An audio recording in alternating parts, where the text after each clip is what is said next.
नमस्कार, मैं हूं हरिओम सोनी और आप मेरे साथ देख रहे हैं खबर 24 न्यूज। शुरुआत करते हैं आज की ताज़ा खबरों के साथ। झालावाड़ 12 लोकसभा क्षेत्र से कांग्रेस प्रत्याशी उर्मिला जैन ने भरा नामांकन। मिनी सचिवालय स्थित जिला रिटर्निंग ऑफिसर के समक्ष दाखिल किया नामांकन पत्र। उर्मिला जैन पूर्व मंत्री प्रमोद जैन भाया की है धर्मपत्नी। उर्मिला का भाजपा के दुष्यंत सिंह से है मुकाबला। नामांकन पत्र भरने के बाद उर्मिला जैन भाया ने कहा कि वह एक आम गृहिणी है, झालावाड़ की भांजी व 12 की बहू है और एक आम गृहिणी से बहू, बहू से बेटी और फिर भाभी से भांजी बनी। पता ही नहीं चला कि सबकी चहेती बन गई हूं। उन्होंने कहा कि उनको पूरा विश्वास है कि झालावाड़ 12 की जनता उनको आशीर्वाद देकर लोकसभा भेजेगी। लोकसभा उम्मीदवार रह चुकी हूं। आज वापस कांग्रेस के शीर्ष नेतृत्व ने मुझ पर विश्वास जता करके झालावाड़ 12 से वापस उम्मीदवार बनाया है। मुझे पूरा विश्वास है कि एक आम गृहिणी होकर के मैं यहाँ झालावाड़ की मैं यहाँ से भांजी हूँ और 12 की मैं कुछ वर्षों पहले बहू बनी हूँ। एक आम गृहिणी से बहू, बहू से बेटी और भाभी, भांजी, पता नहीं चला सबकी अपनी चहेती हो गई। इसलिए मुझे पूरा विश्वास है कि 12 झालावाड़ की जनता आशीर्वाद देकर के लोकसभा में मुझे भेजेगी। 35 सालों से लगातार कांग्रेस नहीं जीत पाई, कितनी बड़ी चुनौती मानते हैं इस बार आप? नहीं, हमने काम किया है, चाहे सामाजिक हो, धार्मिक हो, आर्थिक हो, हर क्षेत्र में हमने काम किया है। जब एक समाज सेविका थी तो समाज की सेवा करना मेरा उद्देश्य था। जब जिला प्रमुख के पद पे हुई तो भी मैं जनता के उद्देश्य से सेवा करने के लिए पूरी गांव-गांव पंचायतों में गई हूँ। अभी मुझे पूरा आशीर्वाद है कि जो सांसद महोदय यहाँ से 4 बार से जीतते हुए आ रहे हैं और 5वीं बार नामांकन भरा है। ये लड़ाई एक आम गृहिणी की है, समाज सेविका की है, राजा महाराजों से है। मुझे पूरा आशीर्वाद है कि जनता एक आम गृहिणी को, सेविका को आशीर्वाद देगी और यहाँ से भारी वोटों से विजय बनाएगी। किन मुद्दों को लेकर जनता के बीच जाएंगे? मेरे जो मुद्दे, आप उनका घोषणा पत्र देखिए 2014 का, जो उनकी मेन घोषणाएं थी कि 15-15 लाख प्रत्येक के खाते में आएंगे। आया कि भाई साहब अभी किसी के खाते में 2 करोड़ युवाओं को रोजगार देंगे, अभी तक दिया किसी को? रोजगार तो नहीं दिया और उनकी नौकरियों में कटौती कर दी। महिलाओं का आत्मसम्मान, निर्भरता, आत्मनिर्भर बनाएंगे, अभी तक महिलाओं का कोई अता पता नहीं करा उन्होंने कि कहाँ। बड़े बड़े उद्योग देंगे यहाँ पर अभी तक कोई उद्योगों की स्थापना नहीं की। और जो कृषि उत्पादन है हमारा झालावाड़ का, मेन प्रायोरिटी रहेगी जो संतरा की पहचान कश्मीरी सेव की तरह मैं करवाऊँ और 12 का बासमती चावल देहरादून की तरह मैं पहचान कराना मेरा मेन उद्देश्य रहेगा। बिशोली थाना अधिकारी बजरंगलाल मीणा की एक और बड़ी कार्रवाई। लोकसभा चुनाव को लेकर मंगलवार रात 10 बजे थाने के सामने नाकाबंदी कर चेकिंग के दौरान पंजाब के 2 युवकों के पास से अवैध मादक पदार्थ 12 किलो 400 ग्राम डोडा चूरा व ट्रैक्टर ट्रॉली जब्त की। वहीं दोनों युवकों को गिरफ्तार कर अनुसंधान जारी है। उन्नाइल थाना क्षेत्र के ढाबला गांव में मंगलवार को खेत पर करंट लगने से एक किसान की मौत हो गई। हेड कांस्टेबल घनश्याम सोनी ने बताया कि मृतक के भाई नारायण सिंह के अनुसार मृतक विक्रम सिंह पुत्र उमराज सिंह निवासी ढाबला, उम्र 40 वर्ष, खेत पर रचके की फसल को पानी पिलाने के लिए स्टार्टर से मोटर चालू कर रहा था। तभी उसको जबरदस्त करंट का झटका लग गया जिसमें वह अचेत हो गया। तुरंत उसे चौमेला CHC लाया गया, जहां डॉक्टर ने उसे मृत घोषित कर दिया। शव का पोस्टमार्टम करवाकर शव परिजनों को सौंप दिया गया। बढ़ावा उपखंड के ग्राम ओसाव स्थित मां वैष्णो देवी मंदिर परिसर में गो प्रवक्ता गोशरण महाराज द्वारा धेनु धर्म रक्षा एवं गौरांति जन जागृति अभियान के तहत गौ कथा का आयोजन किया जा रहा है। कथा में महाराज द्वारा बताया गया गौ सेवा से बड़ा कोई धर्म नहीं है। जीवन के सभी सुखों के बारे में बताते हुए स्वास्थ्य और रोग मुक्त रहने के उपाय बताए। ओसाव में स्थित श्री कृष्ण गोपाल गौशाला की सराहना की। गौशाला में गोवंश के लिए सभी प्रकार की सुविधाएं भी चर्चा की। इस अवसर पर सभी ग्रामवासी उपस्थित रहकर संगीतमय गोकथा का आनंद लिया। गौशाला अध्यक्ष बने सिंह ने बताया कि यह गोकथा 1 अप्रैल से 7 अप्रैल तक आयोजित की जाएगी। झालावाड़ जिले के मंत्रालय कर्मचारी संगठन के सदस्यों ने जिला परिषद CEO शंभूलाल मीणा का माला पहनाकर स्वागत कर ज्ञापन सौंपा। जिला अध्यक्ष शिवम पाटीदार ने बताया कि CEO को सौंपे गए 8 सूत्री मांगों के ज्ञापन में मंत्रालय कर्मचारियों से अवगत कराया गया। इस पर CEO ने वेतन की समस्या पर भी सभी विकास अधिकारियों से बात की, साथ ही अन्य समस्याओं का भी शीघ्र ही समाधान करने के लिए आदेश दिया। वहीं CEO के सानिध्य में जिला परिषद प्रांगण में पक्षी घर का निर्माण कर 21 परिंदे बांधे गए, साथ ही उनमें नियमित जल भरने का संकल्प लिया। इस दौरान प्रदेश उपाध्यक्ष राधेश्याम सलोदिया, ब्रजेश सहित सभी मंत्रालय कर्मचारी मौजूद रहे। महिला बाल विकास विभाग के कर्मचारियों एवं आंगनबाड़ी कार्यकर्ताओं का स्वीप अंतर्गत EVM मशीन का प्रशिक्षण सुभाष हायर सेकेंडरी स्कूल में आयोजित किया गया। प्रशिक्षण में BEO कमलेश चंदेल के निर्देशन में गुलाब मोहम्मद शेख, कारूलाल कोयल एवं दीपक कुमार टेलर द्वारा प्रशिक्षण दिया गया। इस अवसर पर महिला बाल विकास विभाग से कर्म प्रभारी अधिकारी मीता ओझा उपस्थित रहे, जिसमें गांधीसागर और बेसुदा नगर परिषद सेक्टर की आंगनबाड़ी कार्यकर्ताओं द्वारा प्रशिक्षण लिया। प्रशिक्षण में निर्वाचन में उपयोग होने वाली ईवीएम मशीन के बारे में जानकारी दी गई। मॉक पोल एवं मतदान प्रक्रिया की संपूर्ण जानकारी दी गई। मंदसौर लोकसभा चुनाव 13 मई को होना है, जिसके चलते नगरपालिका क्षेत्र में 115 मतदान केंद्र तैयार किए जा रहे हैं। आज नगरपालिका की टीम ने शहर के करीब 50 मतदान केंद्रों का निरीक्षण कर व्यवस्था देखी। केंद्रीय चुनाव आयोग के ऐलान के साथ ही 18वीं लोकसभा के गठन की प्रक्रिया शुरू हो गई।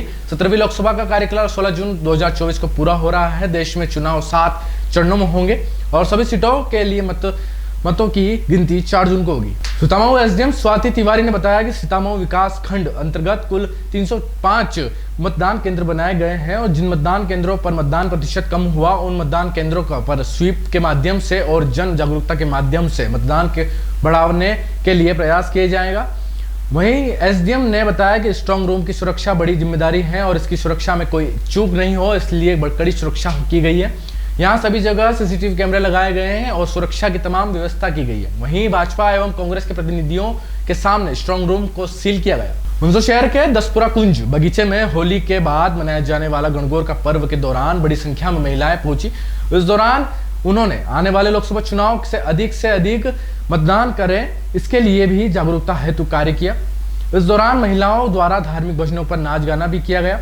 गणगौर के इस पर्व में कुंवारी लड़कियां मनपसंद वर पाने की कामना करती हैं। विवाहित महिलाएं चैत्र शुक्ल तृतीया को गणगौर पूजन तथा व्रत कर अपने पति की दीर्घायु की कामना करती है।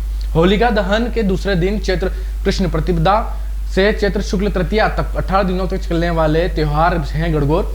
मान्यता है कि गणगौर का इस तरह से पूजन करने से विवाहित कन्याओं का सुहाग बना रहता है और पति पत्नी के बीच प्रेम बढ़ा रहता है। मंदसौर शहर के मुख्य सड़कों के किनारे पर बेतरतीब खड़े फल फूल वाले व शहर के मुख्य बाजारों में दुकानों के बाहर जरूरत से ज्यादा रखा सामान, जिससे यातायात बाधित होता है, जिसके चलते आज यातायात पुलिस ने कार्रवाई करते हुए सभी हाट ठेले वालों के दुकानों के बाहर रखा सामान हटवाया गया, जिसके चलते पुलिस को विरोध का सामना भी करना पड़ा। गांधी चौराहे पर फल के ठेले वाले और पुलिस के में जमकर बहस हो गई। मामला इतना बढ़ गया कि मौके पर यातायात प्रभारी भी पहुंच गए, जिसके बाद वह उक्त व्यक्ति को कोतवाली थाने ले गए। मंदसौर जिले की नाहरगढ़ थाना पुलिस ने हत्या का पर्दाफाश किया। पुलिस ने महज 48 घंटे में अंधे कत्ल का पर्दाफाश करते हुए घटना से जुड़े 2 आरोपियों को गिरफ्तार किया, न्यायालय में पेश किया। दोनों बदमाश आदतन आरोपी हैं।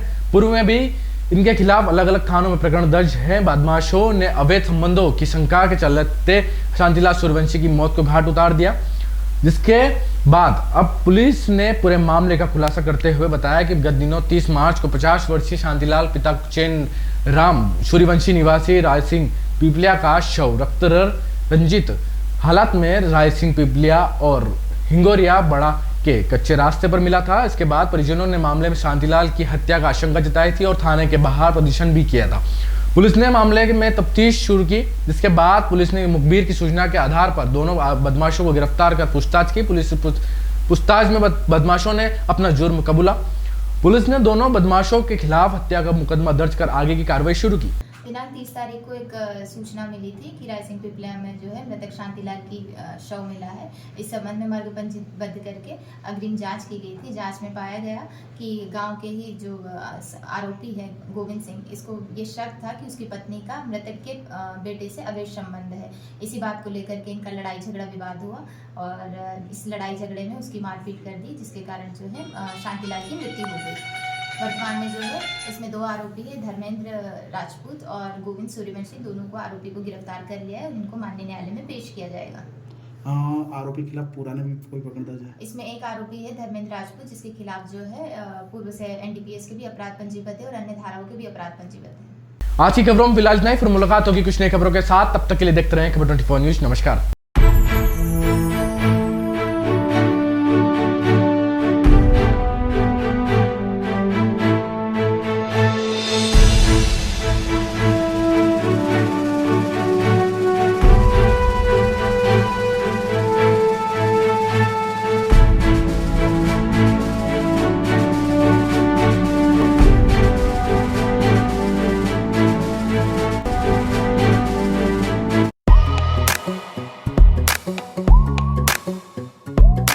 Admission open. Mother's Lip, a play school, the future.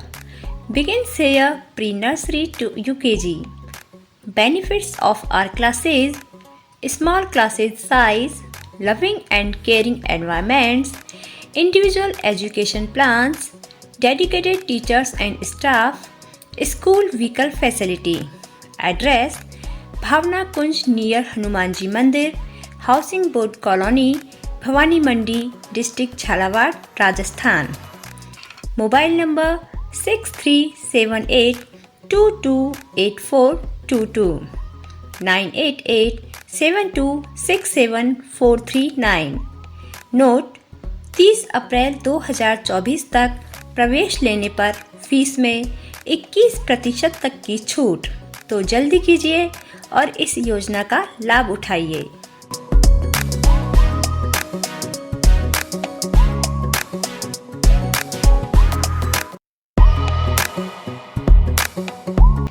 Admission open. RBSC affiliation English and Hindi medium nursery to 12th. Sanskar Bharati Niketan senior secondary school. Science stream: chemistry, physics, biology and maths. Commerce stream: accounts, business studies, computer science, economics. Arts stream: economics, history, political science, geography, sociology, Hindi literature, English literature. Bus facility, equipped laboratory and perfect computer lab. Contact for more information. Sanskar Bharati Niketan Senior Secondary School. Address: Usha Colony, Bhavani Mandi, Jila Jhalawad, Rajasthan.